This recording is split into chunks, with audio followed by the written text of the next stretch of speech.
पिछले कई दिनों से एक ही चर्चा चल रही थी और यह चर्चा थी कि इंडिया गठबंधन की बैठक में होगा क्या।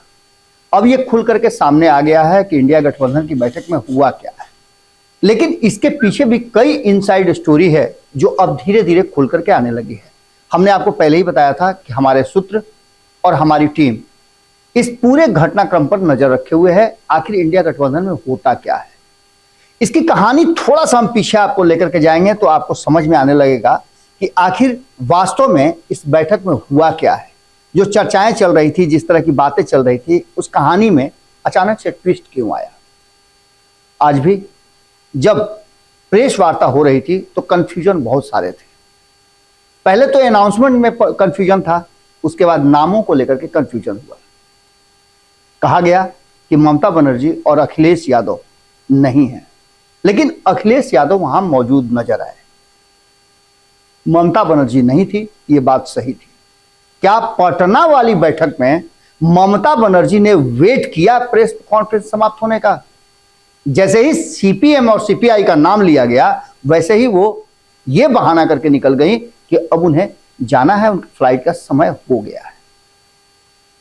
इन बातों को इस तरह से आप देख सकते हैं कि जब पिछले 3 दिनों से लगातार हम आपको बता रहे हैं कि जो कुछ भी पश्चिम बंगाल में हुआ, ममता बनर्जी की मीटिंग में कांग्रेस और वाम दलों का शामिल नहीं होना एक बहुत बड़ा कारण बन गया था और ममता बनर्जी एक दिन पहले मुंबई में डेरा डाल चुकी थी। एक दिन पहले डेरा डालने वालों में एक नाम लालू प्रसाद और तेजस्वी यादव का भी था। ममता बनर्जी और लालू प्रसाद के बीच के रिश्ते को आप अच्छी तरह से जानते हैं और तेजस्वी यादव ने किस तरह से पश्चिम बंगाल में जाकर के ममता बनर्जी के सपोर्ट में जो बिहार के लोग वहां रहते हैं उनसे वोट मांगा था, और वो भी बिना किसी शर्त के। ये पूरी तरह से एक्शन में दिखा और इसके परिणाम भी सामने आए। लेकिन इंडिया गठबंधन के बनने के बाद चर्चाएं कई हो रही हैं। ममता बनर्जी को लेकर के कहा यह जा रहा है कि इस इंडिया गठबंधन में अगर कांग्रेस के बाद कोई सबसे ज्यादा मजबूत है तो वो ममता बनर्जी है। ममता बनर्जी के पास भले ही एक राज्य हो, लेकिन उस राज्य में वो अपने दम पर सरकार चला रही हैं बनिस्बत अन्य कई राज्यों के। आप इस बात को अच्छी तरह से समझ सकते हैं कि ममता बनर्जी को लेकर के शत्रुघ्न सिन्हा के जो बयान है, जिसकी चर्चा हम बार बार कर रहे हैं, वो बयान यूं ही नहीं है। इस पूरी बैठक के दौरान और प्रेस वार्ता के दौरान कई चीजों की चर्चा हुई। इसमें ममता बनर्जी का साफ नजर आया और दूसरा सबसे महत्वपूर्ण बात नजर आया कि इंडिया गठबंधन बनने से पहले बिखर न जाए, इसलिए संयोजक की बात जो थी उसे भी ठंडे बस्ते में रख दिया गया। आप याद कीजिए कि ये बातें बेंगलोर की बैठक में कांग्रेस ने ही घोषणा किया था।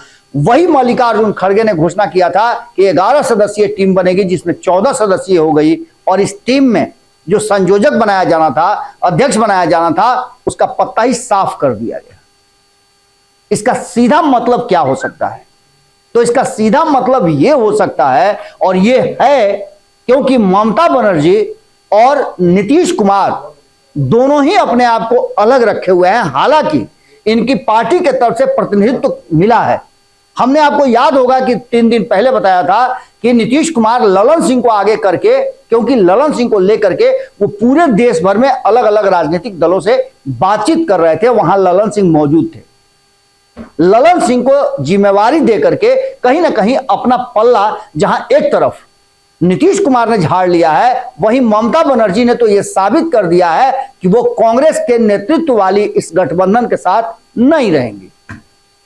इसका सीधा मतलब है कि आप देख सकते हैं कि ममता बनर्जी इस बैठक में तो शामिल हुई, एक दिन पहले आ भी गई, लालू प्रसाद से उनकी बातचीत भी हुई, लेकिन जैसे ही इस मीटिंग में बहुत सारी बातें अंदर में हुई, उन बातों में उनका समर्थन शून्य के बराबर था। कई ऐसे मुद्दे थे जिसको लेकर के नीतीश कुमार चाहते थे कि सीट शेयरिंग का फॉर्मूला तय हो जाए, लेकिन इसके लिए एक अलग कमेटी बनाई गई जो ये तय करेगी कि कौन कितने सीटों पे कहां कहां से चुनाव लड़ेगा। बात यही नहीं है। आपने देखा कि सबसे बड़े राज्य के बड़े दल के नेता जिन पर काफी भरोसा किया जा सकता है, अखिलेश यादव, उन्हें मौका तक नहीं मिला। यहां तक कहा जा रहा था कि अखिलेश यादव को भी प्रधानमंत्री के उम्मीदवारी में एक उसी रो में शामिल किया गया था जो 6 लोग शामिल थे।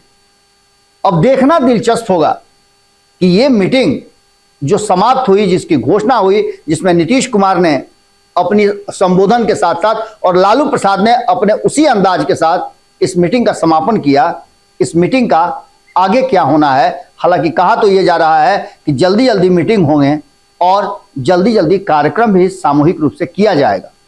लेकिन संपादक नमन मिश्रा जी कहते हैं कि यह भानुमति का कुनबा है, बहुत बिखर जाएगा, थोड़ा तो बचेगा।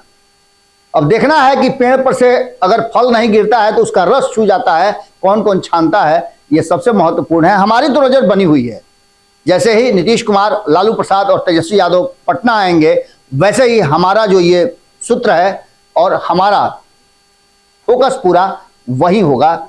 इस बैठक में हुआ क्या है, क्योंकि लड़ाई एक बड़े धड़े से है जिसका नाम एनडीए है, और नरेंद्र मोदी के 9 साल के शासन से जिस तरह से लड़ाई लेने की तैयारी हो रही है, क्या इस तरह से गठबंधन को समायोजित करके ये लड़ाई जीती जा सकती है? आपके सामने सवाल छोड़ रहे हैं और इस सवाल का जवाब हम चाहेंगे कि आप जरूर दें।